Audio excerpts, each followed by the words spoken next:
Hai guys, Assalamualaikum warahmatullahi wabarakatuh.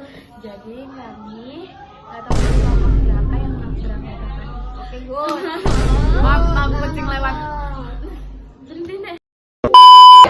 Hai guys, Assalamualaikum warahmatullahi wabarakatuh. Jadi kami dari kelompok sosiologi yang beranggotakan saya Mesyari Putri, saya Talita Fabiola. saya Ningawani Binatulani. Kami akan membahas tentang korupsi. Apa sih itu korupsi? Korupsi adalah tindakan seseorang yang menyalahgunakan jabatan atau kepercayaan yang telah diberikan untuk kepentingan pribadi.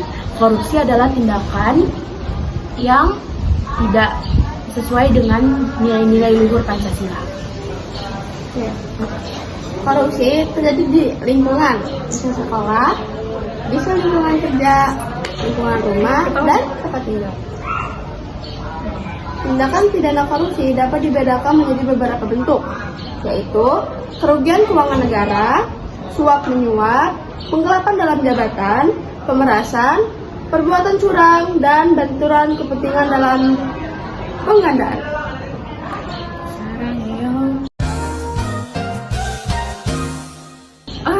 Oke, lanjut ya. Sekarang tentang faktor internal dan faktor eksternal yang akan dijelaskan oleh Talita. Faktor internal adalah faktor-faktor yang berasal dari diri sendiri seperti apaan tuh? Sifat tamah atau rakus, moral yang lemah, gaya hidup konsumtif, kondisi ekonomi yang kurang mencukupi. Sedangkan faktor eksternal adalah faktor-faktor yang berasal dari luar diri sendiri, seperti lingkungan, keadaan politik, keadaan hukum, sistem pengawasan yang lemah, kultur korupsi, ketidakstabilan politik, konflik agama, etnis, dan ideologi, sanksi yang tidak sebanding terhadap pelaku korupsi, kurang memadainya sistem akuntabilitas, kelemahan sistem pengendalian manajemen. Oke, selanjutnya korupsi bisa terjadi dalam berbagai hal, dari skala yang kecil hingga yang besar. Assalamualaikum warahmatullahi wabarakatuh.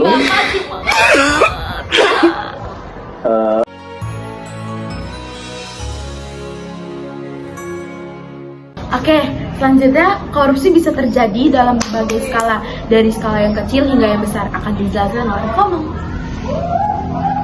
Korupsi skala kecil, contohnya meminta uang damai saat hilang, meminta uang terima kasih saat pengurusan surat kependudukan, atau meminta uang tembak saat pengurusin.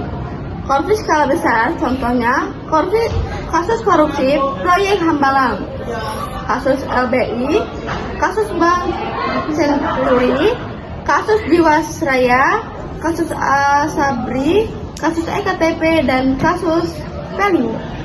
Oke, selanjutnya upaya pemberantasan korupsi yang tepat dilakukan dengan menerapkan berbagai strategi secara bersamaan, yaitu penindakan, pencegahan, dan pendidikan.